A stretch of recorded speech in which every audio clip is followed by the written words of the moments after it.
বিজয় দেবরাকোন্ডার নতুন মুভি হচ্ছে কিংডম। দুই ভাইয়ের গল্প, চলুন দেখে আসি কি আছে এই গল্পে। 1920 সালের কথা। ইন্ডিয়ার সমুদ্র কিনারা ঘেঁষে এক গ্রাম ছিল। সেই গ্রামের বিশেষত্ব হচ্ছে সেখানে সোনার খনি ছিল। এ কারণে ইংরেজরা বারবার দখল করার চেষ্টা করত সেই গ্রাম। কিন্তু সেই গ্রামের রাজা ছিল এক বীর, সবাইকে সে আগলে রেখেছিল। শেষ যাবার ইংরেজরা হামলা করেছিল অনেক সৈন্য নিয়ে। তখন রাজা সবাইকে বলেছিল, গ্রামের সবার জীবনের বিনিময়ে হলেও আমরা আমাদের বাচ্চাদের জীবন রক্ষা করব। ওরা বড় হয়ে যেখানে থাকবে সেটাই হবে আমাদের গ্রাম, আমাদের অস্তিত্ব তারাই বাঁচিয়ে রাখবে। সবাই গোল হয়ে দাঁড়ায়, মাঝে বাচ্চারা। এভাবেই তারা সামনে এগোতে থাকে। কিন্তু ইংরেজদের হামলায় তারা ছন্নছাড়া হয়ে যায়। সবাই লড়াই করতে থাকে। আর সে রাজা একাই একসাথে 3-4 জনকে মেরে ফেলছে, একাই একটা দিক সামলাচ্ছে। শেষ পর্যন্ত বন্দুকের সামনে তারা দাঁড়াতে পারে না। তারা কোনো মতে বাচ্চাদের একটা বিশাল নৌকায় উঠিয়ে দেয় আর সবাই মিলে ইংরেজদের বিরুদ্ধে লড়াই করতে করতে সেখানেই থেকে যায়। বাচ্চারা সেই নৌকা হয়ে সমুদ্রপথে রওনা দেয়। বাচ্চারা তো বেঁচে যায়, কিন্তু সেই গ্রামের বাকি সবাই সেই যুদ্ধে মারা যায়। বর্তমান সময় 1992 সাল। সুরি তার বন্ধুর সাথে দেখা করতে যায়। সুরি নিজেও কনস্টেবল। সে তার বন্ধুকে বলে, দেখ, তোদের থানায় একজন আর্টিস্ট আছে। আমার ভাই 18 বছর আগে হারিয়ে গেছে। পুরনো একটা ছবি আমার কাছে আছে। ওইটা দেখে যদি সেই আর্টিস্ট আমার ভাইয়ের বর্তমান একটা ছবি বানিয়ে দিত, তাহলে খুঁজে বের করতে আমার অনেক সুবিধা হতো। এরপর সুরি সেই আর্টিস্টকে তার ভাইয়ের সাথে তোলা একটা পুরানো ছবি দেয়। ছবি দিয়ে সে বাইরে চলে আসে। কিন্তু হঠাৎই এক পুলিশ বাইরে এক বৃদ্ধ লোককে গালাগাল করছিল, এমনকি মারতেও শুরু করে। বৃদ্ধ শুধু বলছিল, আমার নাতি কোথায় সাহেব, আপনার কাছেই তো রেখে গেলাম। তখন সুরির বন্ধু বলে, আসলে একটা ছেলে গতকাল সারেন্ডার করেছিল, তাকে অ্যারেস্ট দেখানো হয়নি। মূল উদ্দেশ্য ছেলেটাকে এনকাউন্টারে মেরে ফেলা হবে। এইসব শুনে সুরি দাঁড়িয়ে থাকতে পারে না। সে গেটটা খুলে দেয় যেটায় ওই ছেলেটা ছিল, আর সেই পুলিশকে গিয়ে মারতে শুরু করে। এইটা দেখে থানার বাকি সব পুলিশ সুরিকে মারতে আসে, আর এই সুযোগে দরজা খোলা পেয়ে বৃদ্ধর সেই নাতি পালিয়ে যায়। বৃদ্ধ বুঝতে পারে সুরি তাকে হেল্প করছে। বাসায় ফিরে আসার পর সুরির আঙ্কেল বলে, তুই এটা কি করে এসেছিস? তোকে বহিষ্কার করার জন্য চাপ আসছে। আমি হাতে পায়ে ধরে অনুরোধ বিনুরোধ করে আটকিয়েছি। সুরি বলে, যা করেছি ঠিকই করেছি। ওরা অন্যায়ভাবে একটা বৃদ্ধকে মারবে আর আমি দাঁড়িয়ে দাঁড়িয়ে দেখবো নাকি? এইটা শোনার সাথে সাথে ভেতর থেকে সুরির মা এসে তাকে একটা চড় মারে আর বলে, একজন তো গেছেই চলে, তুই কি জেলে যেতে চাস নাকি? এই বলে সে রাগ করে আবার ঘরে চলে যায়। পরদিন থানায় গেলে বড় অফিসার আসে আর সুরিকে বলে, তুই অনেকবার বেড়েছিস, তোর চাকরি চলে যাবে। তখন সুরি বলে, স্যার, আমার যদি কিছু হয়, কোর্টে যদি আমাকে ওঠানো হয়, আমার বলতে হবে এফআইআর ছাড়া একজনকে বন্দি করা হয়েছিল, এক বৃদ্ধকে টর্চার করা হয়েছিল, আর কোর্টে আপনার 3টা কেস এনকাউন্টারের এখনো চলছে। ইল্লিগাল এনকাউন্টারের কেস আপনার উপরে আছে। আর এরই ওপর যদি আমি এমন বয়ান দেই, আপনার ইমেজ নষ্ট হবে, আপনার চাকরি কিন্তু রিস্কে চলে আসবে। সেই বড় অফিসারের কিছু বলে না। পাশে থাকা কমিশনার সবকিছু শোনে আর হাসতে থাকে। রাতেই কমিশনার আসে সুরির সাথে দেখা করতে আর বলে, সুরি, তোমার জন্য একটা কাজ আছে। এটা শুধু তুমিই করতে পারবা। তুমি চাও না তোমার ভাইকে ফিরে পেতে? সুরি বলে, হ্যাঁ, আমার ভাইকে আমি যে কোনো মূল্যে ফিরে পেতে চাই। আমার মা প্রতিদিন পথ চেয়ে বসে থাকে, কবে ভাইয়া ফিরবে। ঠিক তখনই কমিশনার সুরিকে একটা কাগজ দেয়, আর সেই কাগজে একটা ছবি আঁকা ছিল। সে যে ছবিটা আঁকতে দিয়েছিল আর্টিস্টকে, এটা সেই ছবি। সে ছবিটা এঁকে দিয়েছে। আর কমিশনার বলে, তোমার যে কাজ করতে হবে সেই কাজের জন্য তোমাকে তোমার ভাইয়ের গ্যাংয়ে যোগ দিতে হবে। যদি এই কাজে রাজি থাকো, হোম মিনিস্টার অফিসে চলে এসো। সুরির ছোটবেলার কথা মনে পড়ে যায়। তার ভাই তাকে আগলে রাখতো, কত ভালোবাসতো। এমনকি তাদের বাবা মদ খেয়ে মাতলামি করে তাদের মারতো, তাদের মাকে মারতো। শিবা একদিন তার বাবাকেই মেরে ফেলে যেন তার ছোট ভাই সুরি আর তার মা নিরাপদে থাকে। তাদেরকে বাঁচানোর জন্যই সে এমনটা করেছিল। এরপর থেকেই তাকে বাসা ছেড়ে চলে যেতে হয়। ওই দিনের পর থেকে শিবার আর কোনো খোঁজ পাওয়া যায়নি। সবাই বলে সে হয়তো মারা গেছে। এবার সুরি হোম মিনিস্টার অফিসে চলে আসে। সেখানে কমিশনার, হোম মিনিস্টার সহ আরও অনেকেই ছিল। কমিশনার বলতে থাকে, আসলে মিশনটা কি? শ্রীলঙ্কার সমুদ্র বন্দরে স্মাগলিং দিন দিন বেড়েই চলেছে। আর এই স্মাগলিং পরিচালনা করে শ্রীলঙ্কান কার্টেল।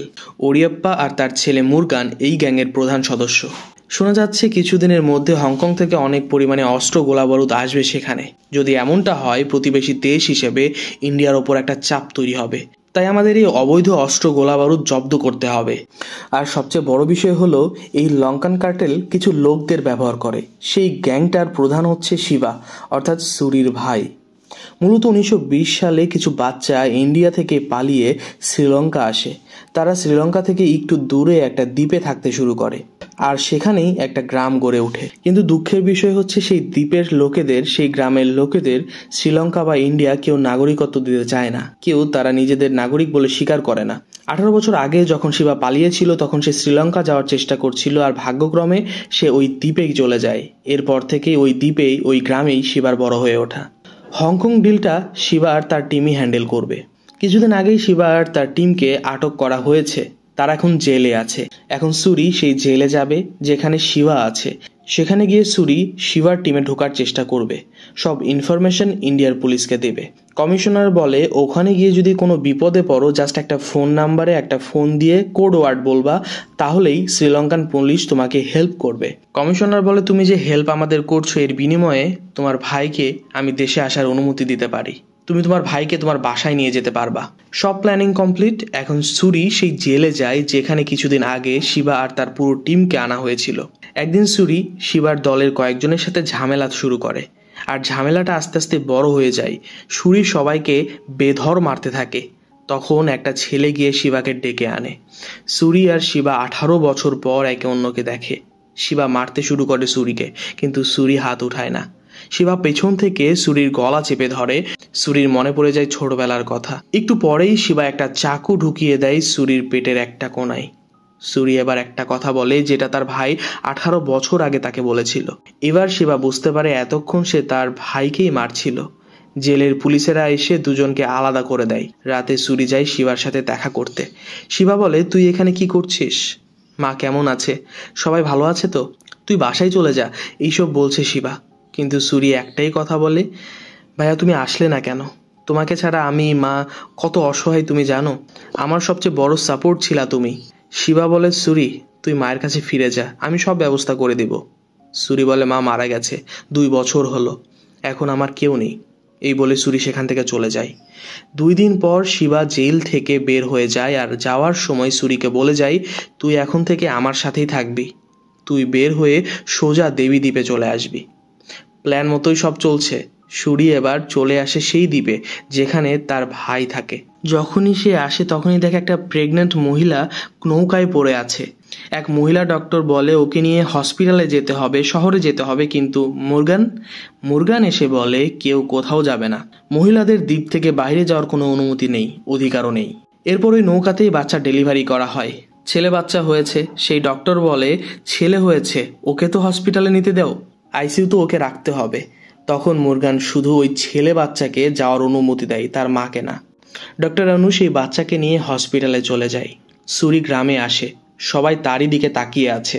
শিবা সবাইকে ডেকে পরিচয় করিয়ে দেয় আর বলে এটা আমার ভাই। ওখানে থাকা এক তান্ত্রিক বলে সুরি তোমার ভাই হোক আর না হোক, ও বাইরের মানুষ, আমাদের কেউ না। শিবা সুরিকে বাসায় নিয়ে যায়। শিবা বিয়ে করেছে, তার একটা ছোট ছেলেও আছে। সুরি সেই ছেলেকে বলে তোমার নাম কি? ছেলেটা বলে আমার নাম সুরি। তখন সুরি বুঝতে পারে তার ভাইও তাকে কখনো ভোলেনি, আর সবসময় তাকে স্মরণ করার জন্যই হয়তো নিজের ছেলের নাম তার নামে রেখেছে। জেনে খুশি হয় সুরি। পরদিন মুরগান, শিবা, সুরি আরও কয়েকজন মিলে সোনা ডেলিভারি নিতে যায়। সোনাগুলো বন্দর থেকে আনছিল শিবারই কয়েকজন লোকেরা। হঠাৎ মাঝপথে শ্রীলঙ্কার নেভি তাদের উপর আক্রমণ করে। সবাই কোনো মতে পালিয়ে যায়। সুরি সোনার বক্স ধরে রেখেছিল, কিন্তু সেটা হাতছাড়া হয়ে যায়। নেভি তাদের ধরতে পারে না, কিন্তু সোনার বক্সটা তারা হারিয়ে ফেলে। মুরগান তো মারাত্মকভাবে রেগে যায়। শিবার যে 5 জন লোক সোনা বন্দর থেকে নিয়ে আসছিল, মুরগান তাদের বন্দি করে ফেলে আর মারতে থাকে, বেধড় মারতে থাকে। মুরগান বলে বল কে খবর দিয়েছিস, কে খবর দিয়েছিস? এই বলতে বলতে মুরগান একজনকে মেরেই ফেলে। এরপর কার্টেলের মিটিং ডাকা হয়। শিবা, সুরি সহ অনেকেই সেখানে ছিল। সবার একটাই কথা, কয়েকদিন পর অস্ত্র আসবে, আর এর আগে যদি এমন দুর্ঘটনা হয় এটা একদমই ভালো লক্ষণ না। ওরিয়াপ্পা অর্থাৎ মুরগানের বাবা, কার্টেলের প্রধান বলে যতক্ষণ জানা না যাচ্ছে যে কে গোপন তথ্য পুলিশকে দিয়েছে ততক্ষণ কেউ এইখান থেকে যেতে পারবে না। ঠিক তখনই সুরি এগিয়ে আসে আর বলে বস, সোনা যদি ফিরিয়ে আনতে পারি তাহলে কি সবাইকে ছেড়ে দিবেন? ওরিয়াপ্পার সাথে আরও কয়েকজন বলে হ্যাঁ ছেড়ে দিব। সুরি বলে আমি নিয়ে আসবো সোনা, নেভি বেস থেকে নিয়ে আসবো, কিন্তু আমার আরও একটা শর্ত আছে। কিছুদিন আগে যে বাচ্চা হয়েছে ওর মাকে হসপিটালে যেতে দিতে হবে। অনেক টাকার সোনার ব্যাপার, তাই কার্টেল মেম্বাররা সবাই রাজি হয়ে যায়। গ্রামে ফিরে এসে সুরি, শিবা সবাই মিলে সোনাগুলো চুরি করার প্ল্যানিং করতে থাকে। 2 দিন পর সোনাগুলোকে শ্রীলঙ্কার রাজধানীতে নিয়ে যাওয়া হবে, কিন্তু যাওয়ার পথে একটা জঙ্গল পড়বে, সেই জঙ্গলেই কাজ সেরে দিতে হবে। সবাই বিভিন্ন তথ্য সংগ্রহ করতে থাকে। সুরি একটা গাড়িকে রং করে নেভির গাড়ির মতো বানিয়ে ফেলে। এরপর ঘটনার দিন নেভি বেস থেকে সোনা নিয়ে 5টা গাড়ি আর কয়েকটা বাইক রওনা হয়। সুরি বাইকে করে ওই দলের মধ্যে ঢুকে যায়। কিছু দূর যেতেই কয়েকটা হাতি সামনে ছেড়ে দেয় শিবার লোকেরা। এতে সোনার গাড়িটা পেছনে পড়ে যায়, আর সুরি যে গাড়িটা রং করেছিল সেটা দেখতে একদম নেভির গাড়ির মতোই হয়েছে। ওইটা পেছন থেকে যোগ হয়ে যায় গাড়ি বহরে। নেভির টিম বুঝতে পারে না যে সোনার গাড়িটা পেছনেই ছাড়া পড়েছে। এদিকে গাড়িটা ঘিরে ফেলে সবাই মিলে। সবাইকে বন্দি করে রাখা হয়, সোনার বক্সটা বের করে নেওয়া হয়, আর সেখান থেকে তারা চলে যায়। কিছু সময় পর যখন নেভির টিম জানতে পারে যে তাদের পেছনে অন্য গাড়ি, তখন তারা পুরো শহরে বিভিন্ন জায়গায় চেক পয়েন্ট বসায়। চেকিং চলছে প্রতিটা গাড়ির। সুরি, শিবা সহ আরো 3 জন সেই গাড়িতে ছিল। সামনে পুলিশের চেকপোস্ট দেখে শিবা সবাইকে নেমে যেতে বলে। সুরিকেও চলে যেতে বলে, কিন্তু সুরি বলে, না, আমি এখান থেকে কোথাও যাব না, তোমাকে একা রেখে আমি কোথাও যাচ্ছি না। পুলিশরা খেয়াল করে একটা গাড়ি সামনে এগোচ্ছে না। ঠিক তখনই সবাই ট্রাকটার দিকে এগিয়ে আসতে শুরু করে। প্রথমে সুরি গাড়িটা জোরে চালিয়ে পার হয়ে যেতে চাইছিল, কিন্তু গোলাগলিতে ট্রাকটা আটকে যায় সেই ব্রিজেই। এরপর ট্রাক থেকে সুরি নেমে ঢাল নিয়ে সামনে এগোতে থাকে। অনবরত গুলি ছুটছে শ্রীলঙ্কান পুলিশ। সুরি কিছু দূর এগিয়ে দেখে একটা টেলিফোন পড়ে আছে। তখন সে টেলিফোনটা উঠায় আর সেই নাম্বারে কল দেয় আর কোড ওয়ার্ডটা বলে। সাথে সাথে গোলাগুলি থেমে যায়, সব শান্ত হয়ে যায়।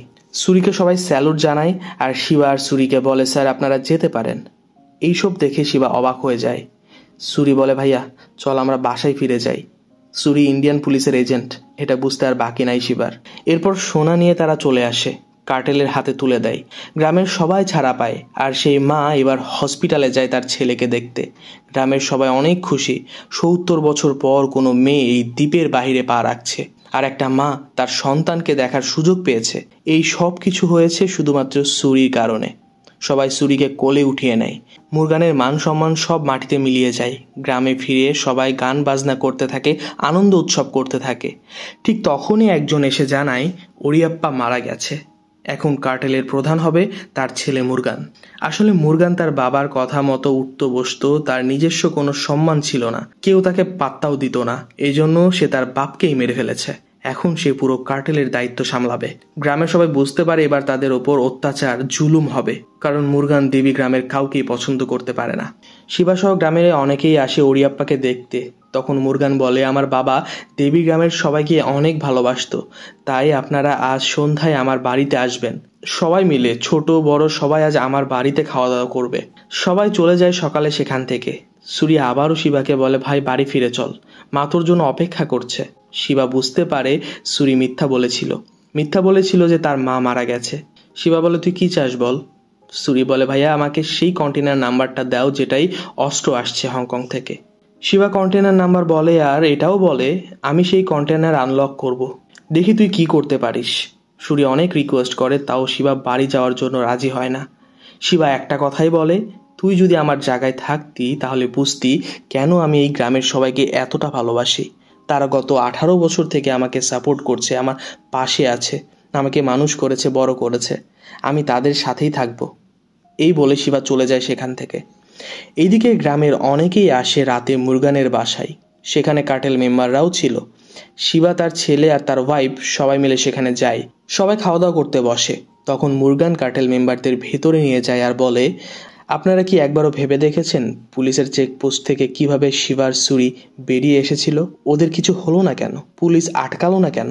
কেন এমনটা হলো আপনারা কি ভেবেছেন একবারও? সব মেম্বার চুপ হয়ে যায়। তখন মুরগান বলে, আমি আমার বিশ্বস্ত একজনকে পাঠিয়েছিলাম ইন্ডিয়াতে খবর আনতে। সে জানিয়েছে সুরি আর শিবা দুজনেই ইন্ডিয়ান এজেন্ট। এই মুহূর্তে আমরা জানতে পারি যে আসলে যে খবরটা মুরগানকে দিয়েছে সে একজন পুলিশেরই এজেন্ট। মূলত কমিশনার চাই লঙ্কান কার্টেল আর সাথে দেবী গ্রামের লোকেদের মধ্যে একটা ঝামেলা হোক, মারামারি হোক, দুই পক্ষই মারামারি করে যেন নিঃশেষ হয়ে যায়। এতে অপরাধ, ক্রাইম অনেকটাই কমে যাবে। এই জন্য সেই এজেন্ট মুরগানকে জানিয়ে দিয়েছে সুরি আর শিবা ইন্ডিয়ান এজেন্ট। এরপর বাহিরে এসে মুরগান শিবাকে বলে, তোমরা পুলিশের চেকপোস্ট থেকে কিভাবে বের হলা? গল্পটা একটু বলো তো শুনি। কে পুলিশের সাথে হাত মিলিয়েছ?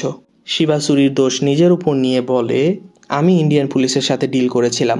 আমি তাদের ইনফরমেশন দিতাম, বিনিময়ে চেয়েছিলাম আমার পুরো পরিবার যেন ইন্ডিয়াতে নাগরিকত্ব পায়। মুরগান কার্টেলের সবাইকে বলে, শিবা, সুরি ছাড়াও গ্রামের অনেকেই আমাদের বিরুদ্ধে যেতে পারে।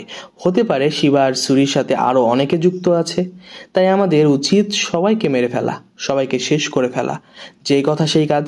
মুরগান একটা চাকু ঢুকিয়ে দেয় শিবার পেটে, আর মুরগানের লোকেরা সবাইকে মারতে থাকে। শিবার ওয়াইফকেও মেরে ফেলে। ওখানে যারা যারা ছিল তারা সবাইকে মেরে ফেলে। এইদিকে সুরি সমুদ্র কিনারায় বসেছিল, ডক্টর আনুও ছিল তার সাথে। ডক্টর আনু বলে, সুরি তুমি ফিরে যাও। যে ভাই তোমার বাবাকে মেরেছে সে তোমার কথা শুনে এই খারাপ কাজগুলো ছাড়তে পারবে না। সে মাফিয়াই থাকবে। তখন সুরি আন্নুর গলা ধরে আর বলে, ওই দিন বাবা নেশা করে যখন শিবাকে মারছিল তখন পেছন থেকে আমি বাবাকে মেরে ফেলেছিলাম, আর শিবা আমার অপরাধের দায় নিজের মাথায় নিয়ে এত বছর পালিয়েছিল। আমি ওকে ছাড়া কোথাও যাব না। সুরি আন্নুর কোলে মাথায় রেখে শুয়েছিল। আনু জানতো কমিশনার সবাইকে মেরে ফেলার ষড়যন্ত্র করেছে। আন্নু সুরিকে ডেকে উঠায় আর বলে, তুমি এখনই ওখানে যাও, কোনো একটা বিপদ হয়েছে হয়তো। সুরি যখন গ্রামে যায় তখন দেখে সবাই লাশ নিয়ে দৌড়াচ্ছে, আর্তনাদ করছে। একটা গর্তে কয়েকশো লাশ স্তূপ করে রাখা আছে। সুরি খুঁজে পায় তার ভাইকে, তার লাশও সেখানে আছে। শিবার ওয়াইফের লাশও সে ওখানেই দেখতে পায়। সুরি দেখে শিবার ছেলে এক পলকে তাকিয়ে আছে তার মৃত বাবা মার দিকে, মৃত বাবা মার লাশের দিকে। এই মৃত্যুযজ্ঞ দেখে সুরি নিজেকে ক্ষমা করতে পারে না। এই সব কিছু হয়েছে তারই জন্য। সুরি এবার সবার সামনে প্রতিজ্ঞা করে, এখন থেকে এই গ্রামের সবার দায়িত্ব আমার, আর কাউকে আমি কিছু হতে দেব না, কথা দিচ্ছি। কথাগুলো সেই তান্ত্রিক শোনে। তার মনে পড়ে যায় ৭০ বছর আগে ঠিক এমনভাবেই তাদের রাজা তাদের পাশে এসেছিল, পাশে দাঁড়িয়েছিল। হয়তো ৭০ বছর পর আবারও সে ফিরে এসেছে সুরির রূপে। এরপর সুরি সাথে আরো সবাই মিলে কার্টেলের মেম্বারদের মারতে থাকে। এরপর মুরগানকে সুরি নিজ হাতে মারে আর তার ভাইয়ের মৃত্যুর প্রতিশোধ নেয়। এখন এটাই সুরির সাম্রাজ্য। এই কিংডমের রাজা এখন সুরি। যেভাবেই হোক সে এখন তার প্রজাদের রক্ষা করবে। এখানেই সিনেমার গল্পের সমাপ্তি হয়। কিন্তু মুরগানের এক বড় ভাই আছে, নাম সেতু। সে সিঙ্গাপুর থেকে ফিরে এসে কার্টেল আবার দাঁড় করানোর চেষ্টা করতে থাকে। অর্থাৎ পরবর্তী পার্ট যদি কোনোদিন আসেও, তাহলে আমরা সুরি আর সেতুর ফেস অফ দেখতে পারবো। তো এখানেই শেষ হচ্ছে আজকের গল্প। তো জানাবেন আপনাদের কেমন লেগেছে। যদিও আমার খুব একটা ভালো লাগেনি। গল্পে ইন্টারেস্টিং কোনো মোড় ছিল না, কোনো পিক মোমেন্ট ছিল না, তবে সাদামাটা একটা গল্প। দেখা হচ্ছে নতুন কোনো গল্প নিয়ে। ধন্যবাদ সবাইকে।